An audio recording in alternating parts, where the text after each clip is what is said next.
Anisan'ny fihetsika mahafinaritra izay nataon'ny solombavam-bahoaka sy tena nandrana solony haiko dia iantohany solombavam-bahoaka io ny fitsaboana ireo naratra vokatry ny fifandonana izay nisy teo amin'ny mponina sy ny mpitandro ny filaminana izay nisy tao Toliara raha ny fampahafantarana izay nataony ity solombavam-bahoaka ity. Nitsidika sy nankahery ireo naratra nandritra ny fifandonana moa izy tao Toliara ary niaraka tamin'ny ireo solombavam-bahoaka ny firaisan-kina izay notarihiny ity andramatoa solombavam-bahoaka sy teny randriana solony haiko ity. Tompoko vavy sy tompoko lahy, mialohany hidirantsika amin'ny resaka izay fanaovantsika moa dia abonné vetivety alohan'ny chaîne antsika ary asio j'aime ny vidéo, indrindra azadiny foana ny mametraka ny komantera. Ndeha aloha hidirantsika vetivety aloha izany fanaovana abonnement izany, mialohany tena hirsoantsika amin'ny votoatin-dresaka izay ataontsika. Ndao ary tompoko lahy, ndao ary tompoko vavy, abonné vetivety ary ny chaîne antsika.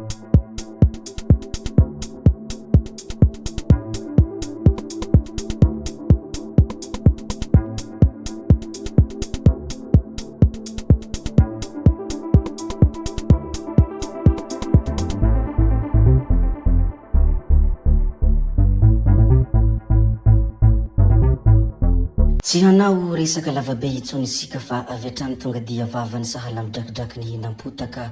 Hilaza ny zava-misy isika ary hilaza ireo rehetra malaza, indrindra ireo rehetra misongadina sy mandalo. Na hanombohantsika izy moa dia any Toamasina, na iditra amponja Vonjimaika ny 5 lahy tamin'ireo vororo na faty any Serzino. Raha ny vaovao mikasika any ity tranga ity moa dia na iditra amponja Vonjimaika ao amin'ny fonjany Ambalatavoangy ny Omaly Ariva ny 5 lahy tamin'ny ireo vororo nandritra ny ilay fitsaram-bahoaka ny tranga tao Mangarivotra Avaratra ny androny iny voalohan'ny volana Aprila lasa teo iny ka nahafatesany any tompoko lahy Serzino. Ny telo ambiny kosa dia eo ambany fanaraha-mason'ny fitsarana ka isany izany ny lehibe ny fokontany Mangarivotra Avaratra parcelle 11/14.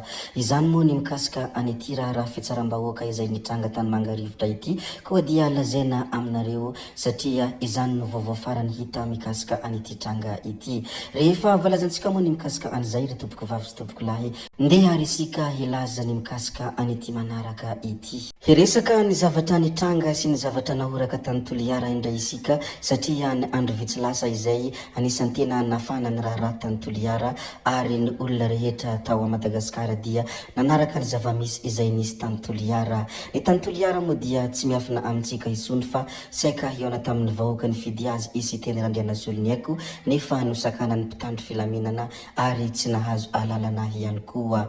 Anisan'ny sary tena nanamarika ny fihetsiketsehana nisy tany Toliara moa dia sary ny ramatoa anankiray izay mandaka ny zandary ary miteniteny any zandary. Anisan'ny nalaza moa izany sary izany ary nahatonga ny solombavam-bahoaka ny Mahajanga Andriamatoa Afakandro Kristiany teny nanao hoe: tena mahery fora io reny io, ontsany fo maheno ny hafatra ho antsika mpiray-tany razana izay nataony mitsangana dia mijoroa fa efa farany izao. Izany moa ny hafatra izay nambarany Afakandro Kristian ilay solombavam-bahoaka ny Mahajanga mikasika any io reny mahery fo io. Araka izay nolazaiko tetsy ampiandahana moa dia be dia be ireo olona mpaneho hevitra izay maneho hevitra mikasika ny zava-misy ao a Madagasikara sy ny raha mafana. Tsy jery isika afa-tsy ny fanehoan-kevitra ity namana ity.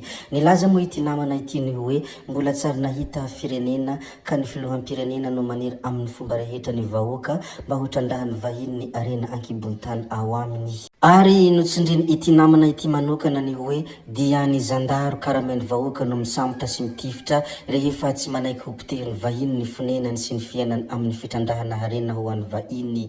Amiko efa tsy filoham-pirenena ilay olona na tsy tokony ho filoha intsony hoy ny fanehoan-kevitra izay nataony ity namana ity mikasika ny raha malaza izay nolazaintsika teo ampiandahana teo. Ity namana ity moa dia efa tsy miafina amintsika intsony fa anisan'ny tena miady mafy ho an'ny malagasy, miady mafy ho an'ny Madagasikara ao anatin'ny fanehoan-kevitra na dia misy mitsikera ary na dia misy mikafara aza izy fa tsy mahakivy azy izany fa miady ho an'ny tanindrazana izy ary miady ho an'ny vahoaka malagasy. Izany moa ny fanehoan-kevitra avy any aminy. Io fanehoan-kevitra izay nataony moa dia miantefa tanteraka amin'ny mpitondra firenena, miantefa tanteraka amin'ny filohan'ny malagasy, fa nisy kosa ny hafatra hafa izay nataony izay miantefa ho an'ny vahoaka malagasy sy miantefa ho an'ireo olona rehetra izay ho entina. Ka hoy izy ndray hoe indraindray kosa ny ilay malagasy mihitsy koa ny tena mahasoreny tsy hita izay atao azy hoy ity namana ity. Aka ohatra fotsiny isika ho izy amin'io fahatongavan'ny filohan'ny Frantsay io, tsy iza moa izany fa Andriamatoa Macron dia ohatrany adala daholo ny vahoaka malagasy amin'ny fotoana io, tsy maintsy ravoravo sy hodoboka hafaliana. Nefa hoy ity namana ity ny zavatra izay tsy tadidin'ny malagasy ary mody adinon'ny malagasy ny hoe ny Frantsay no nanandevo ny razambentsika ohatrany alika. Nanjanaka isika ny Frantsay tsy nanome fahaleovantena hatramin'izao ka hatramin'izay. Nanala any Ravalomanana teo ihany koa dia mbola Frantsay ary mibaiko any Rajoelina amin'izay ataony rehetra. Miaro azy amin'ny toerany amin'izao fahoriantsika lalina be izao, fa dia handihy ny gasy fa tonga ny Mesia Macron tena mahasorena mihitsy ny malagasy fa tsy hita izay atao azy hoy ity namana ity. Ho an'izay mbola tsy maharaka ny mikasika an'ity Emmanuel Macron ity moa dia hitsidika ny rovan'ny Madagasikara sy ny lapan'ny andafiavaratra.